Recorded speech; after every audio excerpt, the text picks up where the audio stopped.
মাগরিবের আগের আলোচনায় সরকারি দলের একজন সম্মানিত সংসদ সদস্য আমাকে কোট করে একটা কথা বলেছেন। বিষয়টি জুলাই শহীদদের সাথে সম্পর্কিত। তিনি বলেছেন, শহীদদের সংখ্যা যদি 800+ হয় তাহলে আমি 1200 বাড়িতে গেলাম কিভাবে, ফ্যামিলিতে গেলাম কিভাবে। ওনাকে আমি এখন দেখছি না, আমি এখানে উনি থাকলে ওনাকে বলতাম যে হিসাবটা মাননীয় প্রতিমন্ত্রীর কাছ থেকে বুঝে নেওয়ার জন্য। সালাউদ্দিন টুকু সাহেব তার বক্তব্যে নিজেই বলেছেন যে শুধু জাতীয়তাবাদী দল এবং তার অঙ্গ সংগঠনের লোকরাই শহীদ হয়েছে 1000-এর ঊর্ধ্বে।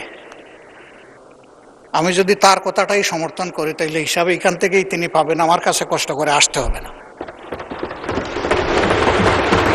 2 নম্বর, আমি আনঅথেন্টিক কোনো কথা বলিনি।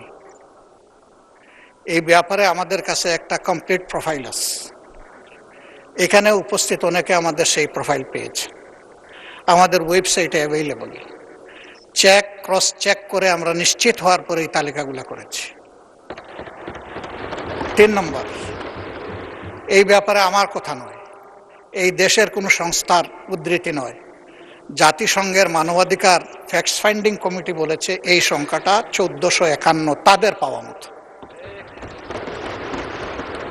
বিভিন্ন জায়গায় যখন যাই, কিছু মানুষ আসেন, তারা অসহায়ের মতো মুখের দিকে তাকায় থাকেন, এরপরে বলেন আমার বাবাটার কোনো খবর আপনাদের কাছে আছে কিনা। ওই যে 2 দিন ইন্টারনেট বন্ধ করে মানুষ খুন করে গুম করা হয়েছে, তাদের হিসাব তো কেউ দিচ্ছে না। এ সংখ্যা তো আরো বেশি। মহান জাতীয় সংসদে দাঁড়িয়ে আমরা যখন কথা বলবো, তখন আমাদের কথাগুলো, আমি আরেকদিন অনুরোধ করেছি, এটা যেন দায়িত্বশীল আচরণ হয়। ধন্যবাদ মাননীয় স্পিকার। ধন্যবাদ মাননীয় বিরোধী দলীয় নেতা।